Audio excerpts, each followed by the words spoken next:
parents are the number one influence in a kid's life. So regardless of whatever system the kid is in or the teacher they have or the peer group that they're hanging around, I thought it was cool and really reassuring to know you are really the key influencer, and that's so empowering as a parent. If you live the same life every single year and call that a life, I would argue that you haven't really lived. So go and try all the things. And yeah, there was such a beautiful, but then that also fueled my sort of frustration with the education system. I really felt like we were putting kids in boxes and we were putting expectations on them, for our own, I guess the education system had its own agenda. The schools all have their own agenda. And I felt like we were really pushing IQ as opposed to EQ. And the more research I've done and the more I've grown my business and gone down this path, I think if we had a society or an education system where we fostered these kinds of conversations and giving kids the resilience to try new things and the courage to do things outside of the box and the courage to do the things that they're interested in, even if it's not, fitting inside a box. I think if we had those conversations and we fostered emotional intelligence, the studies and all of the research actually suggest that people would have more life satisfaction. And so, yeah, it was really throughout that time that I was like, I don't want to work in this system anymore. So talk to me and let listeners know, some may not know, but what's the difference between IQ and EQ? So if we look at IQ, it really is your thinking, your intellect, your ability to, it's what the academic system is. It's our ability to perform in that way using our logic and our mind and our thinking, which is beautiful, incredible, amazing. Our EQ is our emotional intelligence, and our emotional intelligence is our ability to regulate our emotions, to understand our emotions, and therefore to be able to understand everybody else and foster really meaningful relationships. And what I find so interesting is that one of the longest studies that's ever been done on human potential and human happiness, it was this study that was done, and I think it went over like 7 generations, 70 years or something. I think you might have, I can't remember what it's actually called. It evades me now. But anyway, it got passed on by professor and another professor because they kept dying because this is how long the study went for. And they were tracking and asking the question, what is the thing that leads to somebody at the end of their life reflecting that they had a fulfilling life, a life, where they're not on their deathbed with regret? And I love this kind of study, this kind of conversation. And the answer was quality of relationships, not quantity, but quality.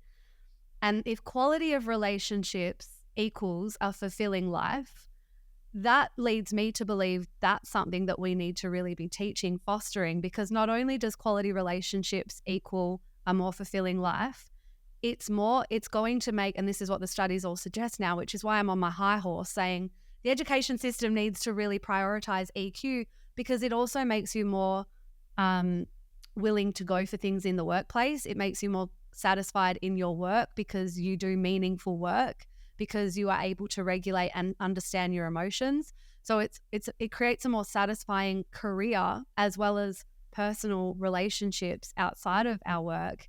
And to me, that's just so important. And for business owners too, I say EQ is like the number one skill you need.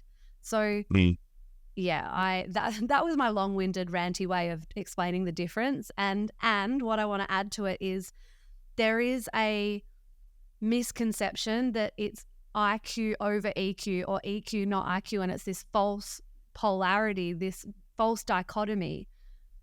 But all the evidence suggests that when you foster EQ, emotional intelligence, when you build that skill set, IQ can go up too. And I saw that so many times in the education system, really, high-performing students who are so intelligent, so bright, so many kids who I know knew the answers. As soon as they went into an exam situation, anxiety kicks in, mind goes blank, scores don't reflect their intellect. And it's not because they have low IQ, it's because their EQ wasn't in check. Yeah.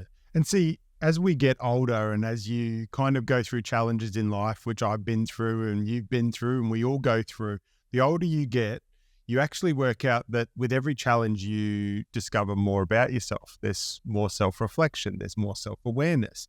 you work out how unique you really are and how unique we all are, and we're all very different, right?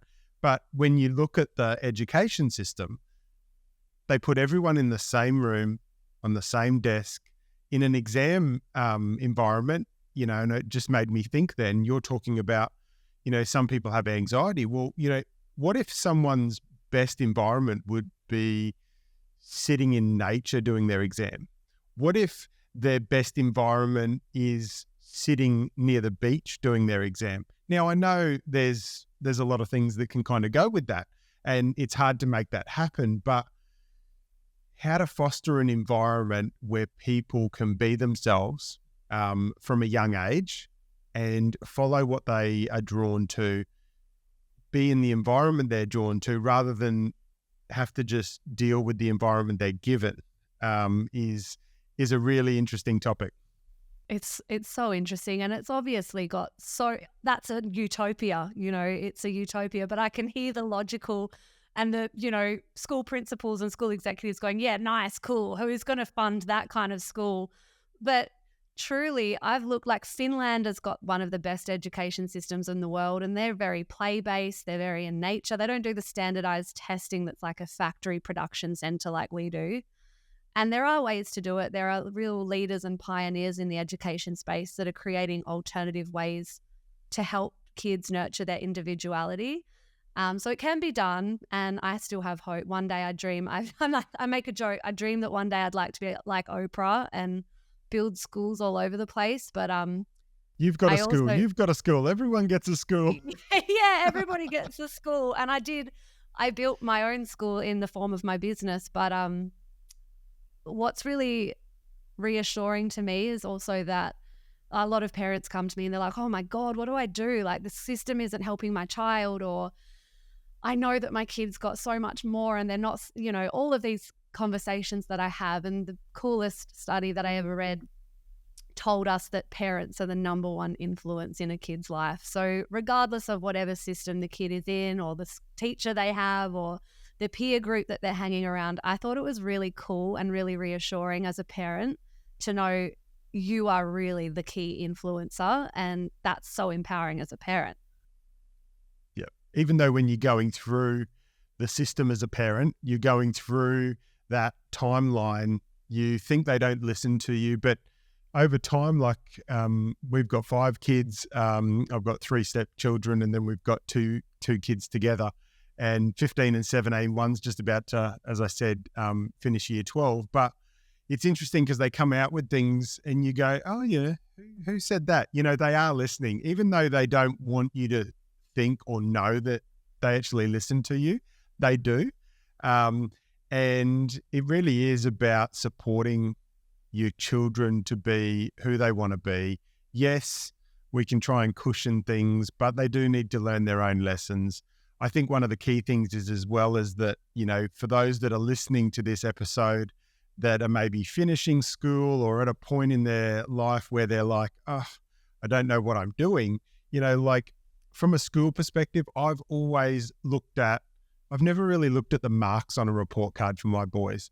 I've always looked at what type of person are they, because for me, and you were talking about recruitment and people that are hiring people into organizations, I prefer to look at what someone's like rather than what their qualifications is, because how someone is so much more important than what marks they got in school. Like people that are finishing school now, graduating, and they're going to be waiting for their uni kind of intakes and those kind of things. And there's going to be a number of different emotions out there. There's going to be some people sitting there going, I just wasted my whole school career.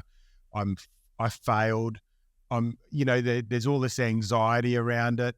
And then there's going to be the people that are like, I smashed this. I'm like getting the right, I'm going to be an engineer. I'm going to be a lawyer. I'm going to be a doctor and those kind of things. And you've got people also like my 15-year-old, he's going into an industry school next year. So doing a lot more from a trade perspective, right? And I remember going to the races, 10 years after I graduated, and I caught up with a lot of my friends from school. And it was interesting because the lawyers and the engineers, some of them were still at university. They were still studying.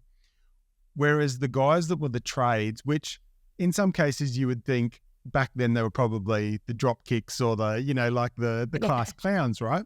Some of these guys had like crews of 10 or 12 people. They had holiday homes, boats, jet skis. They had the life, the family, the white picket fence.